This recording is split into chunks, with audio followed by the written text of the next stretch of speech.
And we're on. All right, here we go. All right, guys. So, okay, Jen, I thought you were gonna say welcome. Welcome to the show, Unpopular Playground, everybody. And today we're gonna have a short discussion on something that probably no one or most people don't know about or haven't heard about, and definitely are not taught in school.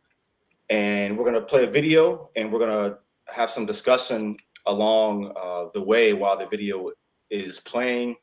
We're not going to get too deep into this, guys, but it's just to kind of whet your appetite. I'm going to come back later on another episode and talk more about this. But basically, when you were born in the United States, and we'll get into other countries too, but we're going to focus on the U.S. right now. When they issue you, your parents actually, a little card in the hospital with your Social Security number on it and your name in all caps, that doesn't mean what you think it means. And we're going to get into that today. So, Jen, if you had the video, we can go ahead and start playing this and just be prepared, guys, because it's going to shock some of you and it might kind of trigger some of you too. But just bear with us. And, just remember, no matter how much this upsets you, the truth always sets you free. So let's get into it. All right, here we go. Hello there. My name is Brandon. This is my brand. And today I am going to teach you how to have infinite money in less than 10 minutes. Let's get started. So first and foremost, we need to figure out what is money. Well, can we not? Is it not showing up on the screen for the YouTube viewers, or just audio only? Showing. I thought it was showing screen share, the complete screen share. Because I don't see anything popping up. You didn't see it? No, I can hear it. I can hear his voice. I just don't see any video, which would definitely help for the Are we there? Viewers. Are you there? Okay. I'm not sure what happened. Let's see. I'm still here. I'm just trying to. Okay. You couldn't see it? No, unless I. Let me try it again. It says present, right. Screen share, share screen, allow. Okay, so StreamYard Studio. Oh, let me try StreamYard Studio. Here we go. There we go. Add to stage. There we go. I think that should work. Can you see it now? Everyone thinks they know what money is. They think it's those green things in their pocket, but it's definitely not. I'm going to prove it to you and explain the whole thing to you. So let's start off at Article 1, Section 10 of the Constitution. It says, no state shall, and then it says a whole bunch of things, but one of the things it says in here is, make anything but gold and silver coin a tender in payment of debts. Now we look at money in Black's Law Dictionary. See it now? We've got in usual and ordinary acceptation, it means gold, silver, or paper money used as a circulating medium of exchange. Now, this part is really the most important part, right? And does not embrace notes, bonds, evidences of debt, or other personal or real estate. Now, keep in mind on that one, because we're going to be getting into some excitement here now. Now, check it out on here. Federal Reserve note. Wait a second. The definition of money says it does not embrace notes. Interesting. Well, if these bad boys ain't money, what in the hell are they? Well, the answer comes from the Uniform Commercial Code, Article 3, Section 104, which we're going to talk about more. And they're actually called negotiable instruments. So instrument basically means like any document or contract or deed or. Okay. All right. So just so everybody can, kind of catch their breath a little bit. So he just kind of, went over the history of like what money really is, which is gold and silver. Okay. We've been off that since forever. Now we have these notes, right? Federal Reserve notes. So you take a dollar out of your pocket. Oh, do I have one? I might actually have money in my pocket here. Yeah, see? So $10 bill right here in my pocket. If I can line up the camera here, it's kind of backwards. Yeah, I can see it. Federal Reserve note, okay? So he's already shown you what you've already I guess have been oblivious to your whole life, that nowhere on here does say money, just says note on it, right? And so then he brought up negotiable instruments, right? Well, what is that? Well, he's gonna explain it, but just remember that term, okay? So just go ahead and play it. And if you guys need to like pause and for any reason, just go ahead and do it, okay? Yeah. So you ready to continue? Yep. Let's continue. Security. Negotiable means transferable. So this is actually a security, essentially, or a promissory note that I can transfer to you, and then you will now be able to possess that value, right? Now they break down UCC 3, Article 3 is the section that's all about negotiable instruments, all about our money supply that we have. All the information on that can be found in UCC Article 3, which we'll be talking about a lot. Now they define negotiable instruments as only two things: an unconditional promise to pay or an unconditional order to pay a fixed amount of money, blah, blah, blah, blah, blah. We're going to be talking a lot about this. This is all how infinite money really works. So we have, like it said there, negotiable instruments, unconditional promise to pay or an unconditional order to pay, right? Now there's two different terms that you're going to see, and we're going to break all these terms down, right? You can see right here, this is from the Bill of Exchange Act of 1882. There's two different terms. Bill means bill of exchange, and note means promissory note, right? So the unconditional order to pay is a bill. You get bills in the mail. We're going to cover that in just a second. That's an unconditional order to pay, and then you have the unconditional promise to pay. So here's just a random bill. We've got down here, it's an unconditional order to pay. It says billing date. What is a bill a shortening for? It's a shortening for bill of exchange. What is a bill of exchange? It's a negotiable instrument. What is a Federal Reserve note? It's also a negotiable instrument. You're starting to see where we're going with this? Now, this is... I think they will, because very few people have the capacity. All right. Okay, it's paused. I can't hear you. All right, so I think I see what's going on, Jen. The video disappeared, and I think it's because you're sharing your screen.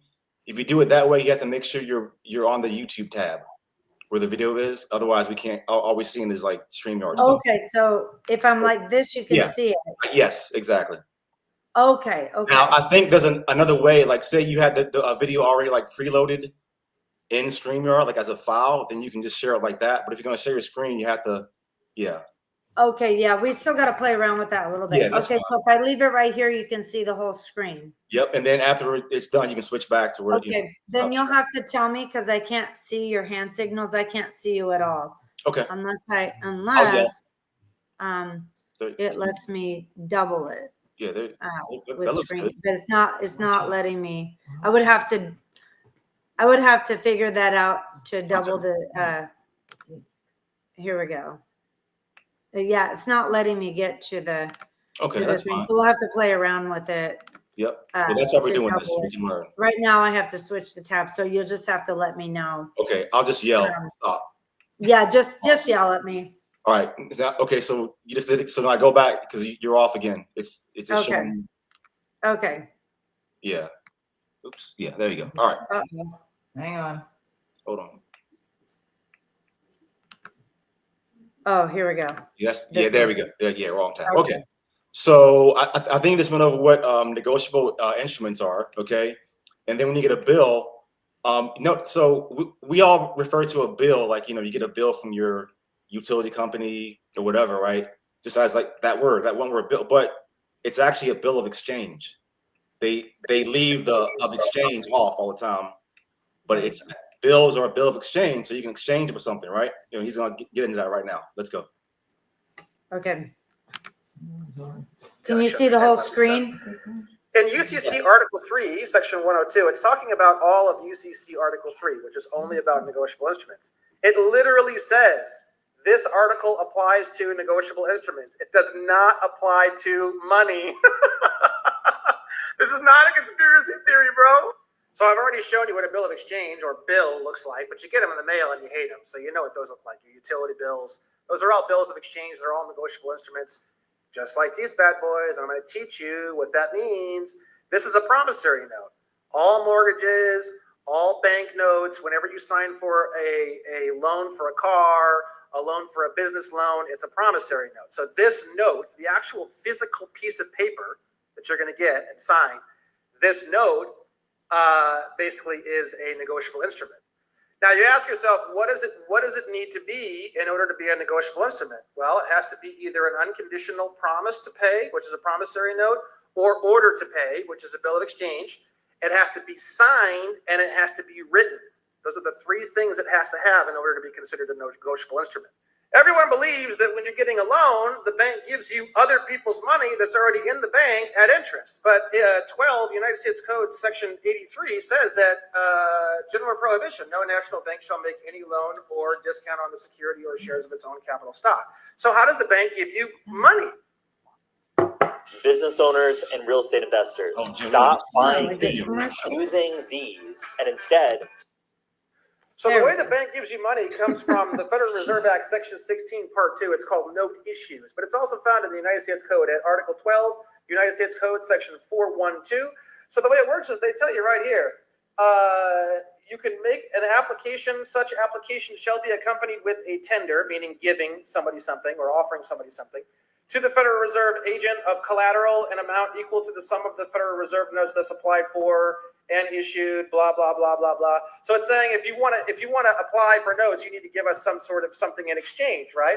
The collateral security thus offered, meaning what you're going to give in exchange for the Federal Reserve notes, shall be notes, drafts, bills of exchange, acceptances, blah, blah, blah, and other things, right? So what they're doing is they're taking, you're endorsing, which means releasing, which we're going to get into in a second, which is the most important part of all this. Your signature is where all the power is. Once you sign it, what are the three things it has to have? Unconditional promise or order, unconditional promise to pay or order to pay, written and signed. That third part is when they slide the mortgage documents across the table and they say, sign here, sir. You are the one who's about ready to take that third one and bring that into existence. So the collateral security that they're going to give the Federal Reserve in exchange for the Federal Reserve notes when they write that application for notes is the negotiable instruments that you just created with your signature. The promises to pay or the bills of exchange, the orders to pay. You can actually, the way in which you sign things is where all the magic happens. And we're going to start to get into that. All right, stop. It's called endorsements. Okay.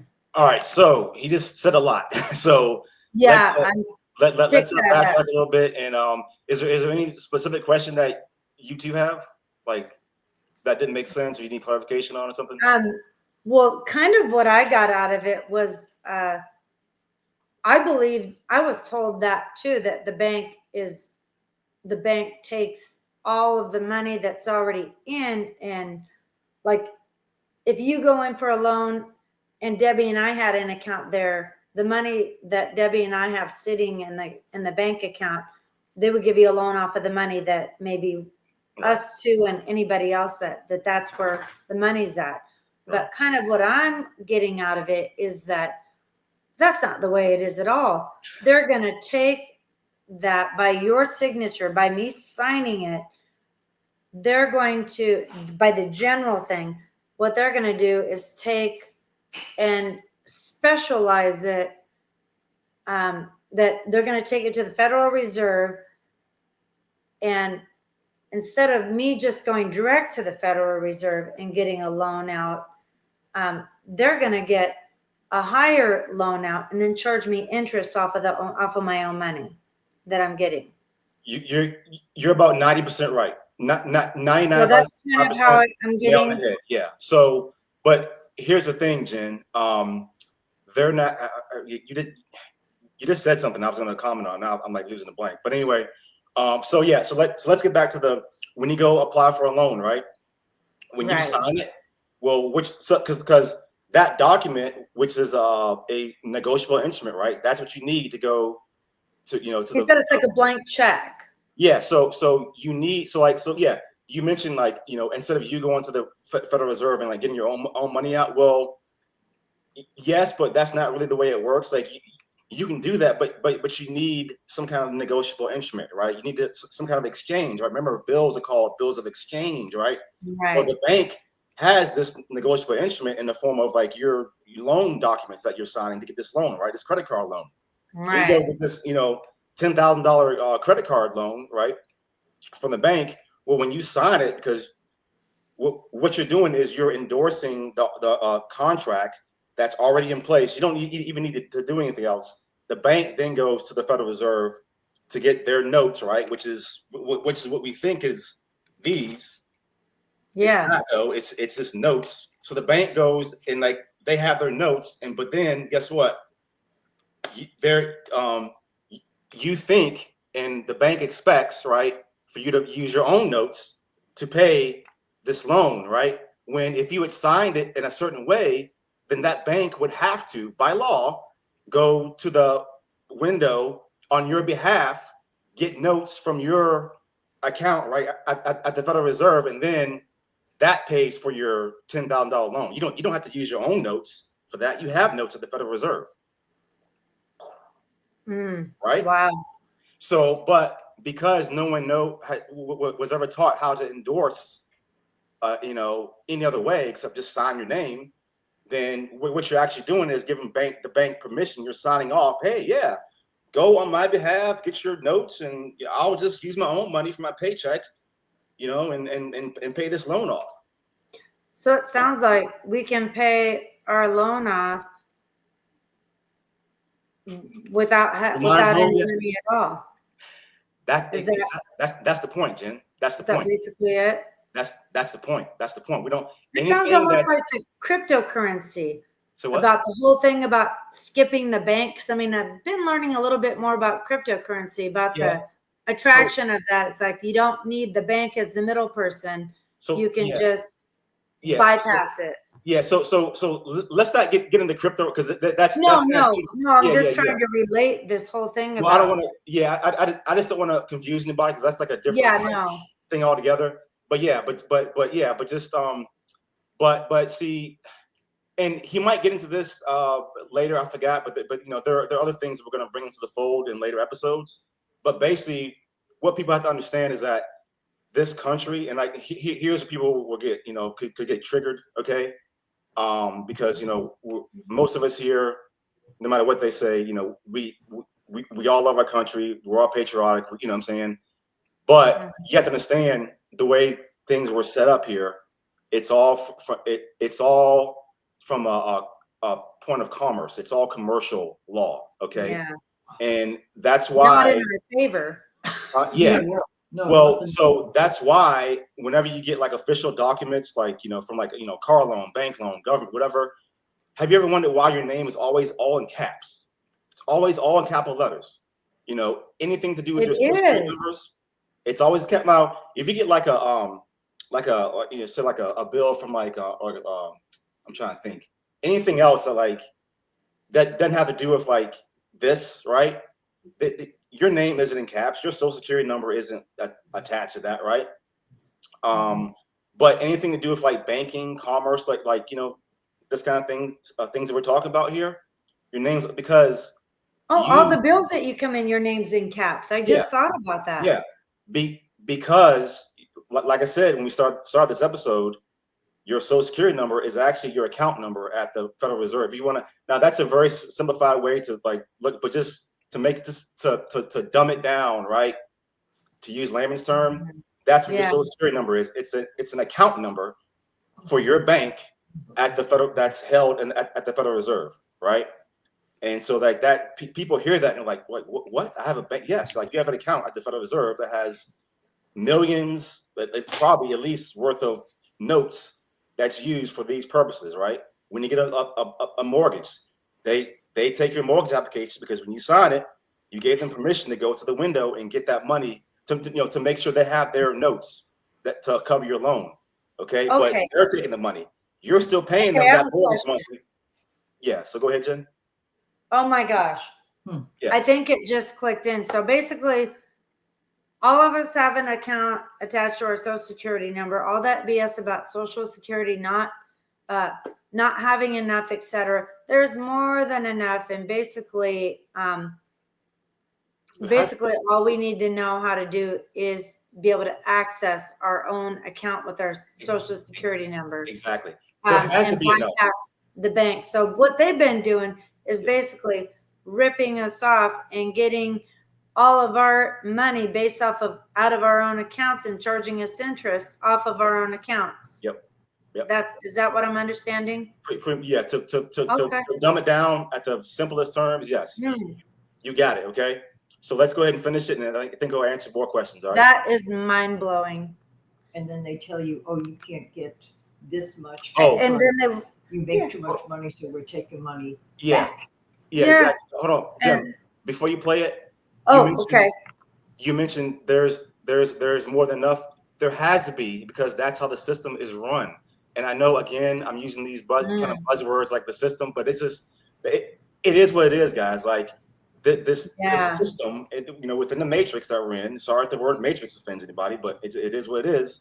Oh, it is set up a certain way, and that's how it has to be. Otherwise, it wouldn't work. You understand? So it's set up in a certain way, but just none of us are taught this. Oh, could you imagine if everybody knew? Then there wouldn't be a system. Yeah. So go ahead. Let's finish. That's interesting. Yep. Okay, I'll go ahead and play the rest of it. Now, when I play the whole screen, are you able to see the whole screen like this? Is that better like that? Yeah, I can see that. Yes. Okay. There's two different ways to spell it, though. It's a lot more than what people think. So we're going to get into it now. So when you get into negotiable instruments and the creation of negotiable instruments, in my opinion, the most important part of all is the way that you sign. Now, the word sign and the word endorse, when it comes to a financial instrument, mean the same thing. You can actually take this word endorsement, INDORSEMNT, which is how they spell it in UCC3, which we're going to cover.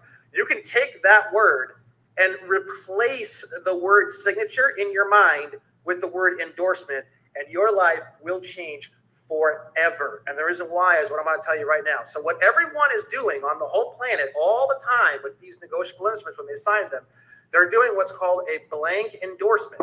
If an endorsement is made by the holder of an instrument and it is not special endorsed, right? So what exactly is a blank endorsement? A blank endorsement means that it's payable to bearer, payable to whoever has it. It does not state a payee. It doesn't say who it's supposed to be paid for. It's a blank check. When you just sign and you don't say who the proceeds of this swap, the security swap, is supposed to go to, and you don't write the specifics in the endorsement, it does not state a payee. It's payable to whoever wants it, and the financial institutions take it as a gift. They're like, basically the way they look at it is you just abandoned that security. Now what they do is they put a special endorsement on it. They claim the security, and then they go to the Federal Reserve window and write an application for notes with the security that they just very cleverly had you donate. Oh, no, we didn't steal it. You just kind of donated it to us. Then they get the money from that, and then they loan you your own money back at interest. Now, I had my people go out and do some digging, get hold of some of their mortgage loans and stuff like that. We started taking a look, and we started finding these endorsements on the thing. These are special endorsements. Paid to the order of, without recourse. It's got the name. So they're putting on here where the proceeds of this negotiable instrument are supposed to go to. It's just like a check. Paid to the order of on a check. Where are these funds going? They're claiming the value of this thing and getting it ready to swap it with the Federal Reserve. Look, paid to the order of, and then it has the name on there, by, and that's when they sign it right here. So this is a very specific thing. What is without recourse? We need to cover. So in financial transactions, the word without recourse disclaim any liability to the subsequent holder of a financial instrument. So they're just saying like, hey, if this doesn't work or you don't cash this or this something happened to this, you can't come back and get it. Here's another example that we found. I'm going to show you one more after this. And here's the last example. I'm running out of time now, so I'm going to explain this to you. So you can do this yourself on your bills of exchange and your promissory notes. You can write without recourse, pay to the order of, your name in all capital letters, by, sign there, and then below there put your name. And you're saying, guys, I'm giving you this insurance. I'm not donating it to you. You're allowed to go to the. Oh. Right, so here, he's giving you the kill shot here, right? But before we kind of get, so you see what happened, right? So he gave an example of how like people, like when they sign up for the mortgage document, well, you sign that negotiable instrument away to the bank. Now they can do whatever they want with it, right? They don't have to like special endorse it, but they do, because they know if they stamp it because you sign off on it, they can go to the window at the Fed Reserve and get their notes. And then they still want their behalf, and then they still want their interest. Huh?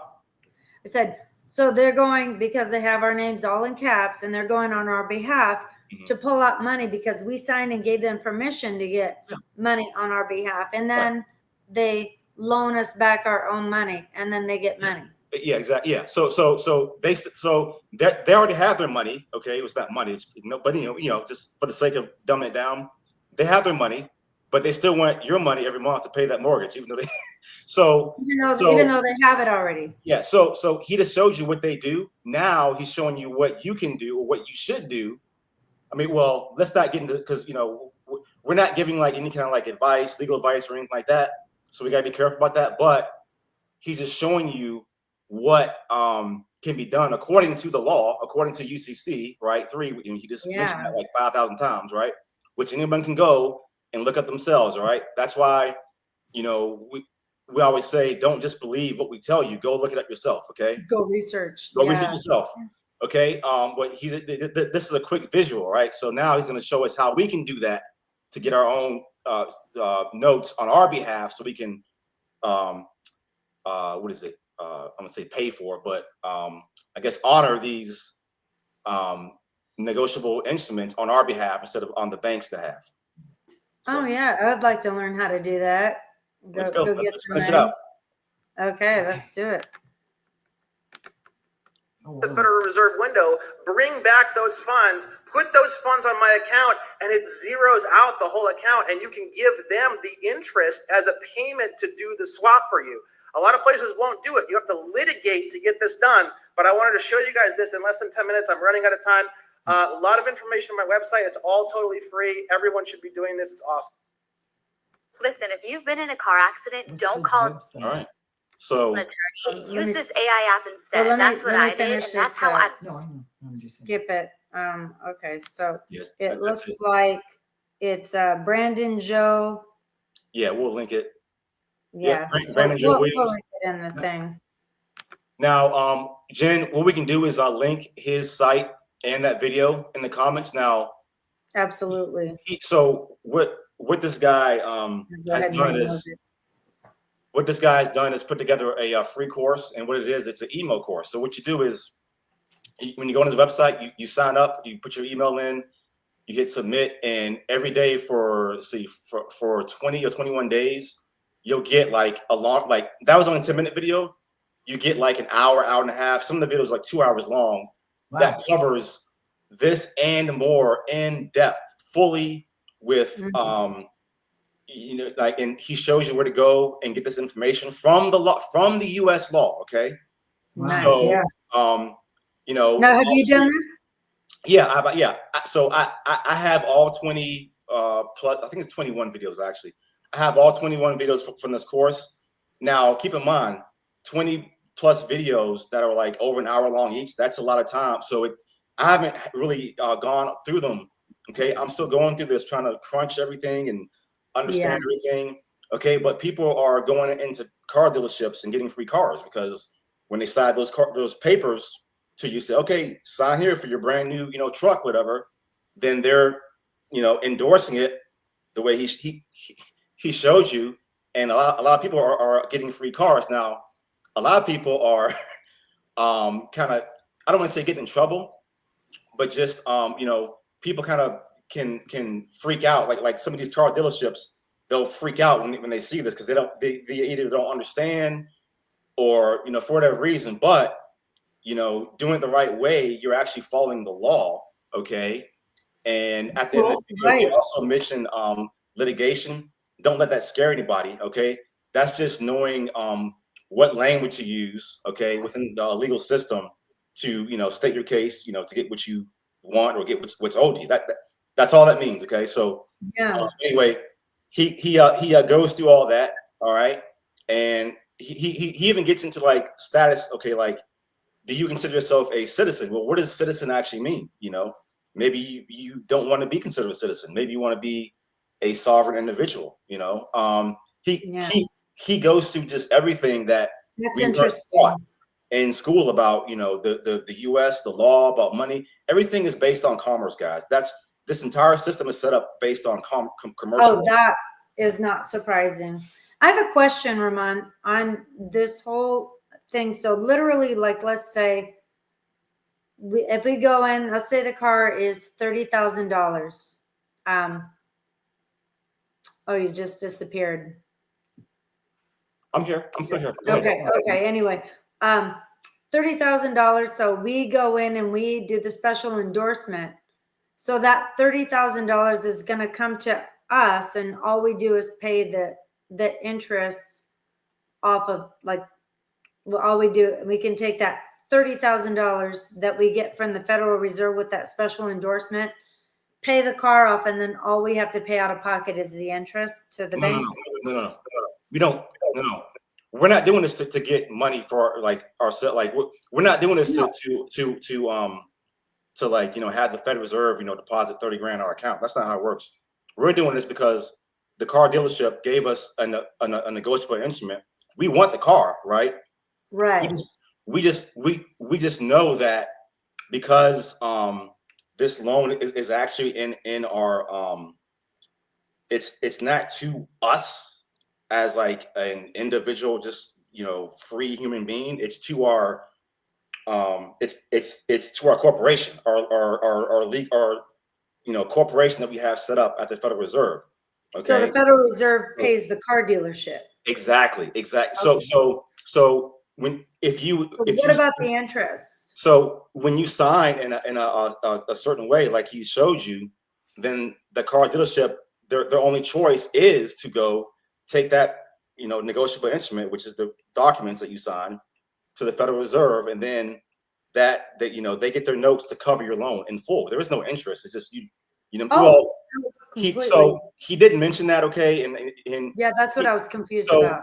He covers that in the course, and I think the main way he does that, because you're not buying a car every day, but you do have a credit card, and you might use the credit card every day, right? So what he's done is negotiated with the credit card companies, like, listen, my balance is like 50 grand, 100 grand, whatever. Well, first of all, why do I even have a balance if I'm going to do this every month? Endorse this so you guys can go to the Federal Reserve and wipe zero this account out. Okay. But also, I tell you what, you can just collect the insurance off this for doing this, for agreeing to do this, with me, and then we both win. You get the interest every month. My account is wiped clean, zeroed out. You know what I mean? So like, you both. I got a question on that too. That's a good idea.